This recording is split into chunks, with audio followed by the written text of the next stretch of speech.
কসবায় কচু শাকের চাষে সাফল্যের গল্প, পুষ্টি ও লাভ দুইই মিলছে। তানভীর আলম ডালিকে সাথে নিয়ে হারুনুর রশিদ ডালির বিশেষ প্রতিবেদন। কসবা টিভি, হৃদয়ে বাংলা। আমি আকলিমা রশিদ ডালি। আজকের প্রতিবেদনে বিস্তারিত জানাতে আমাদের সাথে আছেন হারুনুর রশিদ ডালি। আমাদের শরীরের অক্সিজেন সরবরাহ সচল রাখতে কচু শাকের কোনো বিকল্প নেই। কচু শাক অত্যন্ত গুরুত্বপূর্ণ। কচু শাকের আমাদের শরীরে রক্তের হিমোগ্লোবিনের পরিমাণ কমে গেলে আয়রন যুক্ত কচু শাক খেলে উপকার পাওয়া যায়। কচু শাক উপকারিতা, কচু শাকের দেখেছেন যে গ্রাম এলাকায় কচু শাক দিয়ে চিমির বিচি দিয়ে সুন্দরভাবে রান্না করা হলে কচু শাক খেতে খুব সুস্বাদু।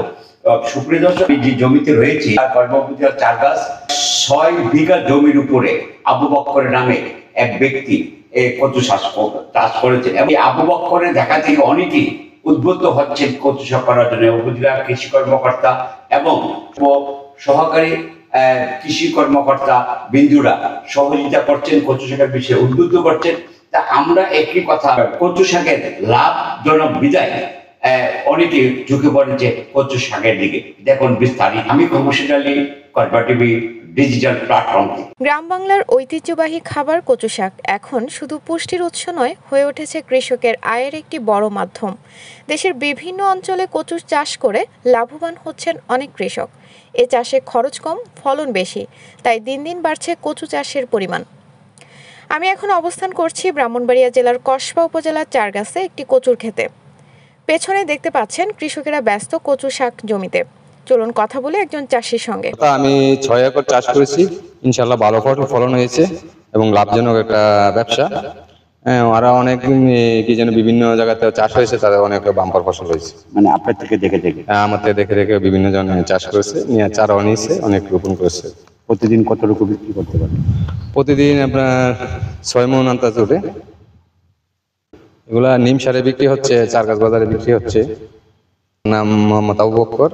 আগে ধান আর শাকসবজি করতাম, লাভ বেশি হতো না। গত 2 বছর ধরে কচু শাক চাষ শুরু করেছি। প্রতি বিঘাতে খরচ কম আর বিক্রি করে ভালো টাকা পাই। এখন আমার পরিবারের খরচ চালানো সহজ হয়েছে। কচু শাকে রয়েছে প্রচুর ভিটামিন এ, সি ও আয়রন। এই শাক শরীরের জন্য উপকারী, বিশেষ করে শিশুদের জন্য পুষ্টিকর খাদ্য। বাজারে চাহিদা বেশি হওয়ায় কৃষকেরাও পাচ্ছেন ন্যায্য মূল্য। মানুষ এখন পুষ্টিকর খাবারের দিকে ঝুঁকছে। কচু শাক সব সময় বিক্রি হয়। আমি প্রতিদিন বিক্রি করি। লতিগুলো আপনি পরিষ্কার করে পাচ্ছেন মন, এরপরে বাজারে নেই, বাজারে নিয়ে বিক্রি করি। 6 একর জমিতে চাষাবাদ হচ্ছে, আরো হচ্ছে। এই বিষয়টা জানতে চাচ্ছি, তাদেরকে উদ্বুদ্ধ করার জন্য আপনি কি ধরনের কাজ করছেন? আমাদের পরামর্শে তারা এবার 6 বিঘা ওনারা করছে জমি।